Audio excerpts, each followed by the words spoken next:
오늘은 교회력으로 성령 강림절입니다. 우리는 성삼위일체이신 하나님을 믿습니다. 아멘. 우리는 성삼위일체이신 하나님을 믿습니다. 그런데 여러분, 성부 하나님에 대해서는 성경 전체적으로 창세기부터 요한계시록까지 가득합니다. 하나님에 대한 말씀은. 그런데 성자 또한 예수님에 대한 이야기는 구약 성경에 예언되어진 말씀으로는 있었지만은, 네, 신약 성경 전체선 또 예수님의 이야기, 예수님에 대한 이야기로 또 신약 성경이 가득합니다. 하지만 성령님에 대해서는 성경 여러 곳에서 산발적으로 기록되어져 있긴 하지만 그 내용도 그리 많지는 않습니다. 그리고 성령이라고 할 때 영이라는 말이 상당히 좀 어렵거든요. 이 사람들에게 객관적으로 증명되지 못하는 이런 부분들 때문에 상당히 인식하기가 어렵습니다. 그러다 보니 사도신경에서도, 우리가 사도신경으로 신앙 고백하잖아요. 사도신경에서 보면 성부 하나님에 대해서는요, 전능하신 하나님, 천지를 창조하신 하나님라고 고백합니다. 전능하사 천지를 창조하신 하나님. 그리고 성자 예수님에 대해서는 탄생, 고난, 그리고 죽으심, 부활, 승천까지, 전체적인 예수님의 이야기가 또 재림 때까지 이렇게 예언되고 있어요. 그렇게 고백됩니다. 그런데 말씀드린데 성령에 대해서는 나는 성령을 믿으며 끝났어요. 나는 성령을 믿으며 라는 이 한마디로 끝나버립니다. 그렇기 때문에 성령님에 대해서는요, 이 지식적인 것이 단순하고 또 단적일 수밖에 없다라는 것이지요. 그래서 오해도 참 많습니다. 그래서 하나님 예수님에 대한 이야기 우리가 많이 하지만 성령님에 대해서는 우리가 깊이 있게 생각도 하지 않고요. 특히 여호와의 증인 같은 이단 같은 경우에는 그냥 하나님의 파워다, 그냥 힘이다, 인격으로 인정하지 않습니다. 하지만 예수님이 뭐라고 그랬죠? 보혜사 성령님을 여기 보낸다고 그랬어요. 단순히 힘이 아닙니다. 보혜사, 은혜로 돌보아 주시는 스승님이라는 뜻이에요. 지금도 성령님께서 우리에게 감동하시거든요. 감동하십니다. 성경에서 영은 일반적인 말로 설명하기 참 어려워요. 영이라는 말. 그래서 주로 바람으로 비유를 많이 합니다. 성령님을 이런 바람으로 많이 비유를 해요. 성령에서 성령을 바로 구약 성경에 기록된 히브리서에는 루하흐 원어로 성령을 히브리어로 루하흐라고 말해요. 그리고 신약 성경 헬라어로는 푸뉴마라고 얘기합니다. 푸뉴마. 이게 바로 성령을 지칭하는 단어들인데, 자, 이것이 다 그 단어적인 것을 보면 바람이라는 뜻이에요. 바람과 동의어입니다. 성경의 배경이 되는 팔레스타인 지역을 보면 그래요. 팔레스타인 지역 보면 바람이 많은데 크게 두 가지의 바람이 있어요. 팔레스타인 지역이 이스라엘 그 땅이에요. 지중해에 끼고 이렇게 옆에 있는 동쪽으로. 건기때 바람이 부는 것, 팔레스타인 지역에 건기때 바람이 부는 것을 동풍이라 합니다. 동풍은 사막 쪽에 있는 바람이 불어오는 거예요. 사막 쪽에 있는 바람이, 건조한 바람이 불어오기 때문에 이때 많은 생명들이 죽는데요. 많은 식물들이 그렇게 말라 죽습니다. 그래서 이 바람, 동풍을 사망의 바람이라, 사망, 죽음의 바람이라, 동풍을 죽음의 바람이라 이렇게 일컫습니다. 그리고 우기, 비가 많이 오를 우기 때는 지중해 서쪽에서, 지중해에서 불어오는 바람이에요. 동풍은 이 사막에서 불어오는 바람이라 한다면 서풍은 이 지중해 쪽에서 지중해가 바로 이 바다잖아요. 바닷바람이 불어와요. 자, 그러니까 습한 바람이 되는 거죠. 이때 말라 죽었던 식물들이 다시 소생하게 된다는 거예요. 다시 살아나게 돼요. 서풍이. 그래서 서풍은 생명의 바람이라, 동풍은 죽음의 바람이라. 이 팔레스타인 지역에 바람이 이렇게 두 개가 있다라는 거예요. 그러니까 팔레스타인 사람들은 바람을 통해서도 생명과 죽음을 맛보는 거예요. 특히 지중해에서 불어오는 서풍. 자, 이 서풍에 불 때에는 바람으로 인해서 생명들이 다시 소생하는 생명의 힘, 생명의 기운을 느끼면서 그렇게 성령님은 이 생명의 바람과 같은 생명의 영이다. 생명의 영이라 이렇게 인식되고 있다는 겁니다. 창세기 2장 7절, 창세기 2장 7절에 보면 여호와 하나님이 흙으로 사람을 지으시고, 천지를 창조하실 때 이야기죠.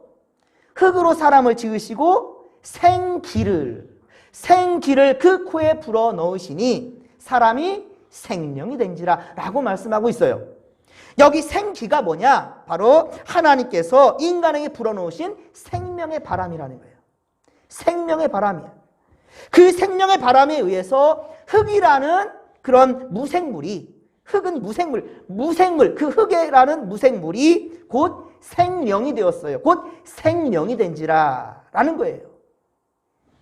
예수님은 니고데모에게 성령으로 거듭나야 한다라고 그렇게 말씀하시면서 요한복음 3장 8절에 보면 바람은 임으로 분다는 거예요.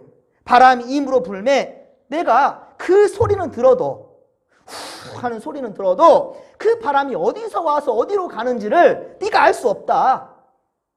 성령으로 난 사람도 그러하니라 라고 말씀하고 있어요. 예수님께서도 성령에 대해 설명하는데 바람에 대해서 비유를 하고 있다는 말이에요. 루하흐, 퓨뉴마. 자, 그렇습니다. 즉 바람은 눈에 보이지 않아서 어디에서 어디로 가는지를 우리가 볼 수 없지만 바람으로 인해 나타나는 현상들은 참으로 많습니다. 바람으로 나타나는 현상들은요, 아까 말씀드렸던 지중해 그에서 불어오는 서풍은 바로 살리는 바람이고 죽어가는 식물들을 살리는 그런 바람이었다라는 거예요. 성령님도 이와 같다라는 것이지요. 성령님은 눈으로 볼 수 없지만, 여러분 눈에 보이지 않아요. 성령님은, 그렇죠? 눈에 보이진 않지만 생명의 영이기 때문에. 여러분 제 생명이 보입니까? 제 생명이 보여요? 제가 숨 쉬는데 들락날락하는 이 콧바람이 눈에 보이십니까? 어떤 색소를 타면은 뭐 보일 수도 있겠지만은 보이지 않아요. 그 생명의 바람이 그런데 우리에게 불어오면, 성령의 바람이 우리에게 불어오면 내 안에서 지금 죽어가고 잠들어 있는 영을 깨운다는 거예요. 잠들어 있고 죽어 있는 영혼을 깨게 하여 다시 살게 한다는 말입니다. 생명력 넘치게 되는 거예요. 성령이 임하실 때. 생명의 영이신 성령께서 우리 안에 계셔야만 우리가 거듭날 수 있다는 거예요. 니고데모에게 예수님께서 거듭남에 얘기했을 때도 바로 이 성령의 바람, 생명의 바람, 성령님을 얘기할 때 이리 말씀한 거예요. 그러므로 여러분 성령 충만을 간절히 사모하는 성도들 되기를 주님의 이름으로 간절히 축원합니다. 성령 충만으로 뜨겁게 성령 충만으로 뜨겁게 성령 받아라 예수 내게 말씀하셔서 성령 받아라 예수 내게 말씀하셔서 할렐루야 성령 받았네 나는 성령 받았네 할렐루야 성령 받았네 나는 성령 받았네 동남풍아 불어라 서북풍아 불어라 가시밭에 백합화 예수 향기 날리니 할렐루야 아멘 가시밭에 백합화 예수 향기 날리니 할렐루야 아멘 할렐루야. 그렇습니다. 동남풍아 불어라 서북풍아 불어라. 근데 아까 동남풍은 사망의 바람이에요. 그러나 여러분 사망의 음침한 골짜기로 다닐지라도 나는 아니하신 건 누구예요? 여호와 하나님이셔요. 모든 상황 가운데 우리가 주님을 바랄 때 진정 성령의 임함의 놀라운 역사이면 나 사실 믿으시기 바랍니다. 사실 오늘 지금 이 시간에 우리 그 황한나 집사의 병원에 현서가 많이 아파서 주부에 나와 있지만 병원에 있어야 될 상황인데 어제 많이 고민한 거예요. 주일에 반주 어떻게 하지? 교회 학교 반주는 어떻게 하지? 내 자식은 지금 아파 있는데 세상 사람들이면 그거 먼저 생각할 텐데 그렇게 생각하는 거예요. 내 남편 오늘 쉬는 날이니까 예배 가야 될 텐데 이러면서 또 시험 들면 어떡하지? 되게 고민이 엄청 많은 거예요. 그러다 결국은 동생 지금 황금단 성도님 지금 병원에 조카와 함께 있고 예배에 참여하고 있는데 얼마나 제 마음이 뜨겁고 감동이 되는지 모르겠어요. 이게 바로 성령의 역사라는 거예요. 예. 이러한 영향력이 우리 진목교회 모든 성도들에게 있게 되기를 간절히 빌고 소망합니다. 오늘의 본문을 들여다보면 2절에 이렇게 말씀합니다. 호련히 하늘로부터 급하고 강한 바람 같은 소리가 있어 그들이 앉은 온 집에 가득하며, 그 집이 어떻다고요? 온 집에 가득하였더라. 온 집에 가득했더라. 여기에서도 역시 급하고 강한 바람이라고 얘기하고 있어요. 급하고 강한 바람이라 라는 말로 바로 성령님을 비유적으로 표현하고 있습니다. 그런데 오순절 성령 강림 사건은 그냥 잔잔한 바람이 아니었어요. 그냥 잔잔한 바람이 아니라 강하고 급한 바람이라는 거예요. 강하고 급한 바람이라. 강력한 성령님의 임재, 강력한 성령님의 임재를 지금 말하고 있는 겁니다. 그리고 3절에 의하면, 오늘 보면 또한 3절에 의하면 불의 혀같이 갈라지는 것, 불의 혀같이 확 갈라지는 것, 이렇게 보여진다라고 증거합니다. 우리는 거의 해마다, 참 안타까워요, 해마다 산불이 나요. 참 왜 이렇게 부주의한지. 물론 그 메마른 그런 가지들이 분비되면서 불이 날 수도, 자연 발화도 이룰 수 있지만 대부분은 인간들의 실수로 말미암아 그 참 몇백 년 키워놓은 그 나무들을 다 불태우는 거면 너무 속상하지요. 그런데 특히 동해안, 여러분들 동해안 쪽에 이 참 산세가 우거진 그쪽에 불이 나게 되면요, 강하고 급한 바람들, 이 동해에서 부는 이 급한 바람, 이 바람이 불을 만나게 되니 그 힘은 매우 강력한 거예요. 매우 강력해서 쉽게 이것을 잡을 수가 없어요. 얼마나 강력한지. 저 어렸을 때 밥 지으면, 지금 우리 아이들은 모를 거예요. 우리 어르신 다 아실 거예요. 풍부 아시죠? 물론 그것도 부잣집이나 있었지 저희 집은 나중에 있었는데요. 항상 지프로 밥할 때 보면 지프로 이제 불을 지펴서 밥도 하고 방도 따뜻하게 만들고 그러잖아요. 그런데 이제 그 정리할 때, 이제 쌀빵구로 갈 때 그때는 이제 이 왕겨가 나오거든요. 그 어머니가 그걸 참 좋아하셨어요. 왕겨가 나오면 불은 쉽게 붙지 않아요. 근데 불이 한번 붙었다 한다면 이게 불이 오래도 가고요. 그렇습니다. 그런데 이 불을 잘 붙게 하려면 풍부로 이 바람을 불어 넣어야죠. 그렇습니다. 이게 바람을 불어 넣을 때 죽어가는 불씨도 살아나는 거예요. 다 죽어가는 것 같은데 풍부불로 이렇게 바람을 불어 넣으면 살아난다는 거예요. 바람은 불을 끄기도 합니다. 바람은 불을 끄기도 하지만 이처럼 활력을 높이는 데 큰 도움이 된다는 거예요. 오늘 성경 본문에서도 오순절에 임한 이 성령님은 이렇게 강력하게 임재하신 바로 성령님이었다라는 것을 증거하고 있습니다. 그런데 성령님은 여러분 왜 이렇게 강하게 임하신 것일까요? 왜 이렇게 뜨겁게? 그렇다고 해서 어떤 성도는 그래요. 목사님, 저는 기도도 크게 못하겠고요.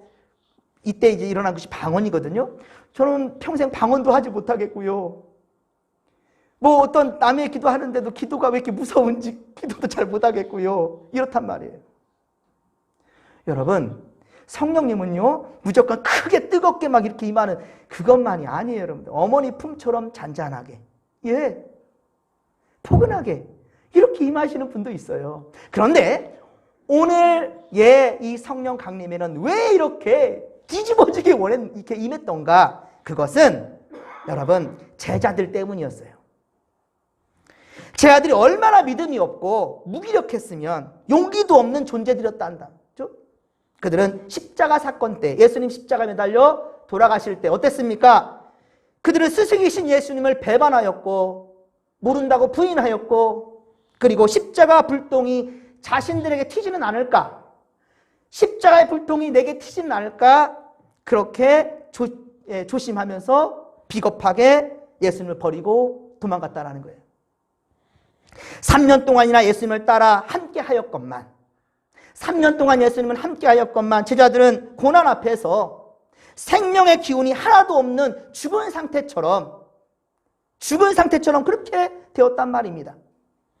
그래서 그들을 다시 살리기 위해서는 생명의 영이신 성령님의 강력한 임재가 필요했다라는 거예요. 여러분 심폐소생할 때 아시죠? 숨을 멈춰버려서 곧 잘못하면 죽게 될 사람들 어떻게 합니까?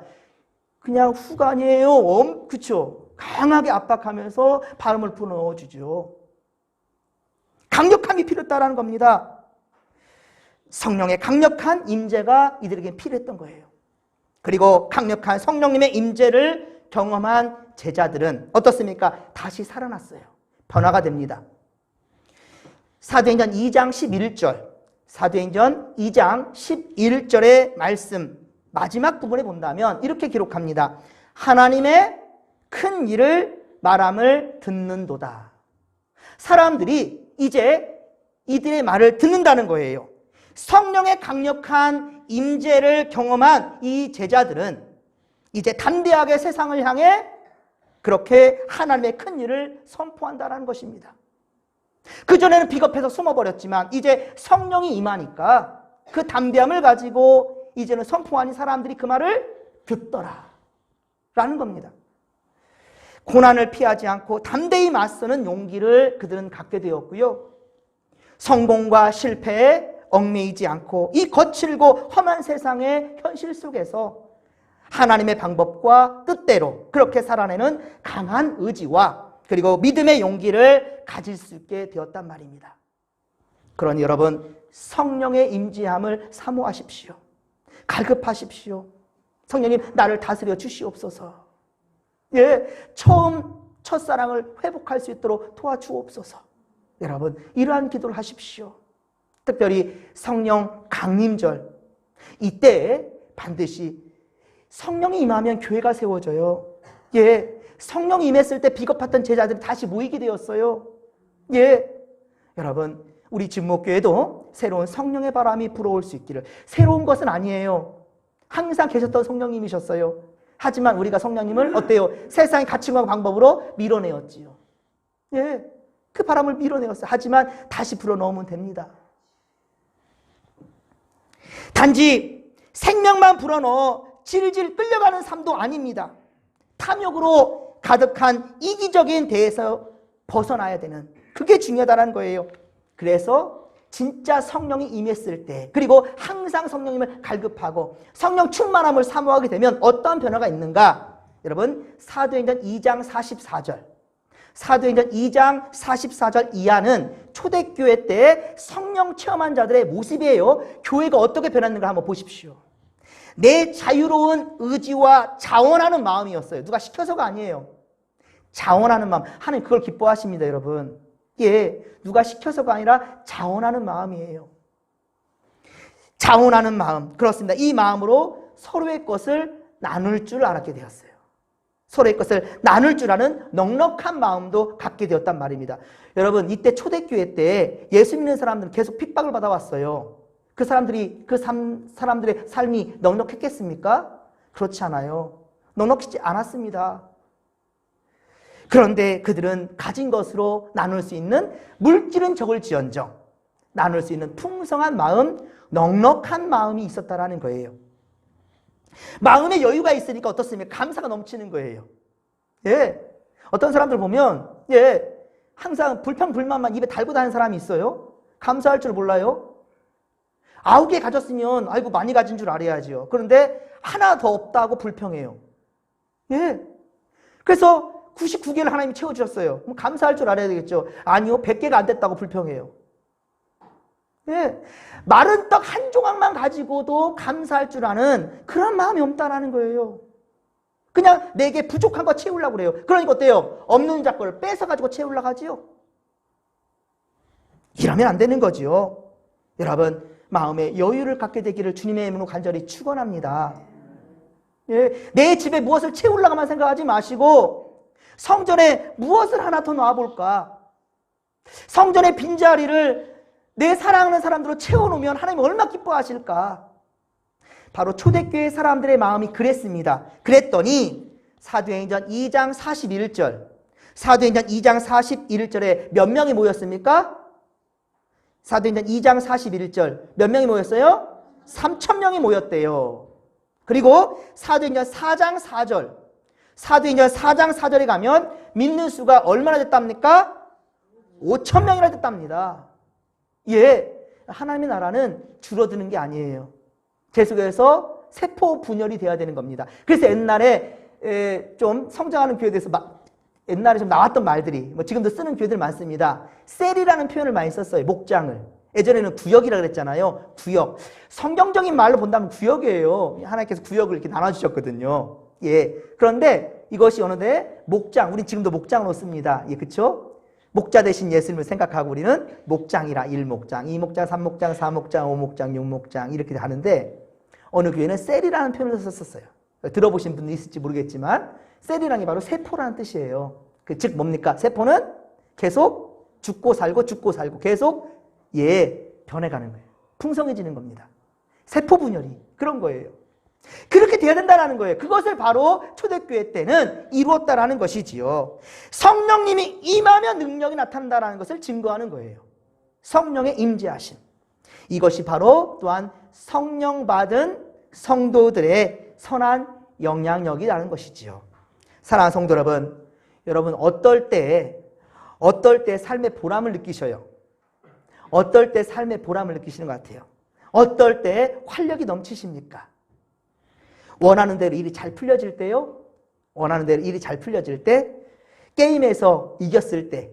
우리 애들 참 교회 오면 예전에는 참 여러 가지 놀거리들을 참 많았었는데 요즘은 참 다들 핸드폰을 들고 거기서 개인 플레이하는 게임들을 하고 있는 것들 보면 좀 안타까울 때가 많은데요. 대화가 많이 단절되고 개인주의가 되는 것은 좀 안타까운데 어떤 게임에서 이겼을 때 그때 어떤 쾌락을 느끼는가, 삶의 보람을 느끼는가, 원하는 만큼 또는 그 이상의 돈을 벌었을 때, 원하는 그 이상의 돈을 많이 벌었을 때, 혹은 누군가의 경쟁에서 내가 이겼을 때, 그랬을 때 여러분 삶의 보람을 느낄까요? 물론 그런 때도 느끼는 쾌감과 짜릿함은 물론 있습니다. 그렇죠. 우리가 원하는 바들이 이루어지는데 그에 대해서 싫은 내색하는 사람이 어디 있습니까? 재물과 권세와 인기와 명예와 성취, 이 소원 성취가 삶의 좋은 자극제가 될 수도 있습니다. 그러나 우리는 지금 이렇게 멀쩡히 살아있다 해도요, 지금 다 이렇게 살아있다 할지라도요, 우리는 어떻습니까? 죽음을 확실하게 예약해 놓은 사람들 아닙니까? 언젠가 우리는 다 이 땅에서 죽게 되잖아요. 그 전에 주님 오시면 감사할 일이겠지만 우리는 언제든 다 죽음을 예약해 놓은 사람들이에요. 그렇죠? 죽음을 예약해 놓은 사람들이에요.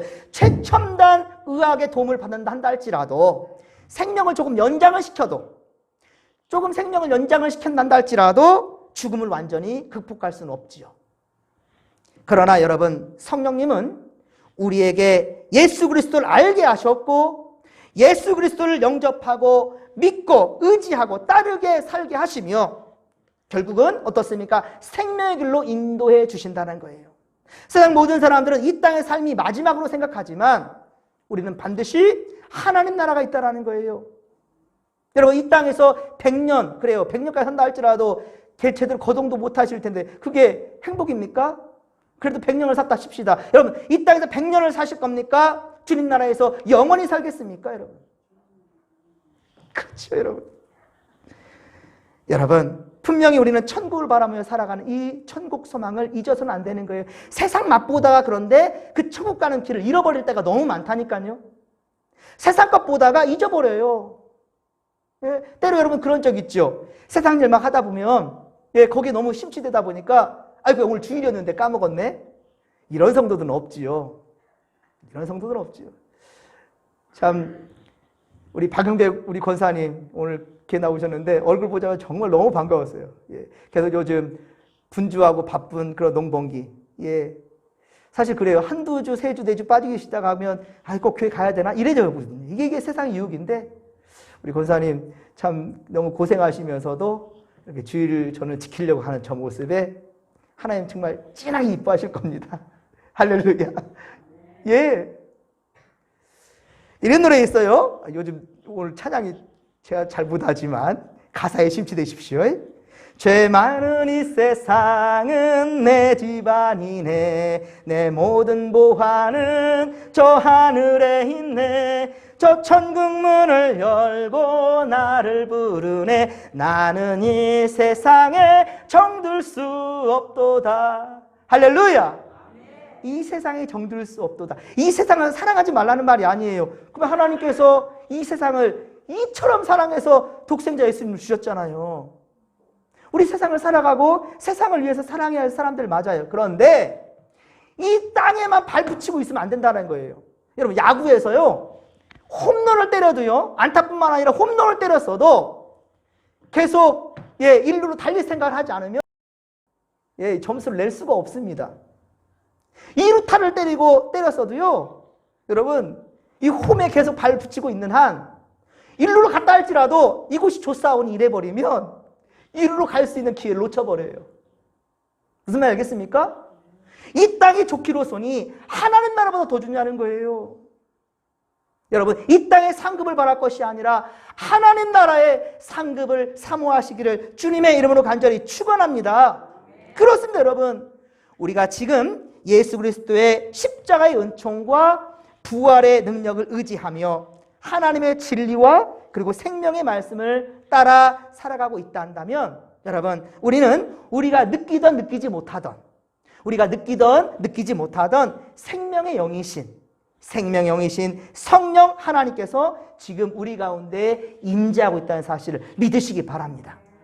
예, 그렇습니다. 죄와 사망의 법에 지배를 받던 우리 더 이상 안 된다라는 거예요.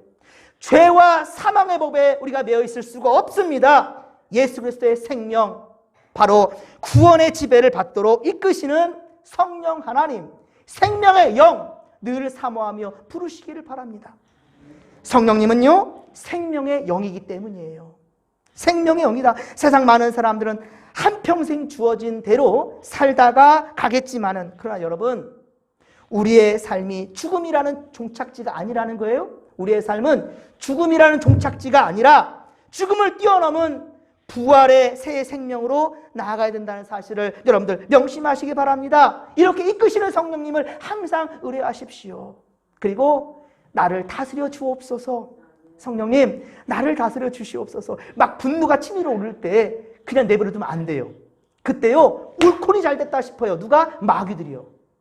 마귀들은 더럽고 음란하고 음침하고 악과 분노의 자리를 좋아하거든요. 마음에 한번 섭섭이가 들어오잖아요. 이거 빼내기 너무 힘들어요. 그런데 내버려 둔다면 반드시 악한 마귀가 이제는 다 의욕 상실하게 만들어버려요. 그러나 여러분, 이럴 때일수록 더욱더 힘껏 기도해야 된다는 사실을 명심하시기 바랍니다. 기도 안 됩니까? 성령님께 의지하십시오. 성령님, 내가 구할 바를 알지 못하네요. 내게 구할 수 있는 믿음을 주시고 기도 제목도 주시고 여러분들 도와주세요. 여러분들 이런 기도가 필요하다는 거예요. 여러분, 우리가 성령님에 대해서 다른 것은 몰라도요, 한 가지 잊지 말아야 될 것, 분명한 것은 무엇인가? 성령님은 생명의 영이라. 죽어가는 것도 살려낼 수 있는 것은 바로 성령님이다라는 사실을 명심하시기 바랍니다. 그리고 지금도 우리 안에 살아계셔서 날마다 우리를 새롭게 하시고 또 새롭게 하실 주님의 그 음성, 그 변화를 바라보는 믿음의 권속들이 다 되기를 주님의 이름으로 간절히 축원합니다. 축원합니다. 좋으신 하나님, 고맙고 감사를 드립니다. 주여, 우리에게 다시금 성령 하나님을 깨달을 수 있는 시간 되어주심을 감사합니다. 더욱 성령 충만을 사모하게 하시고 바라게 하시고 또 바라게 하소서. 우리 모두가 성령 충만하여서 이곳에 항상 그득히 차고 넘치는 성령의 생명력 넘치는 교회가 될 수 있도록 도와주시고, 이러한 영향력이 또한 우리 삶의 자리에서마다 이루어질 수 있도록 도와주시옵소서. 함께하소서. 함께하여 주옵소서. 모든 것 주께 의지하오며 감사드릴 때 거룩하신 예수님의 이름으로 기도하옵나이다. 아멘.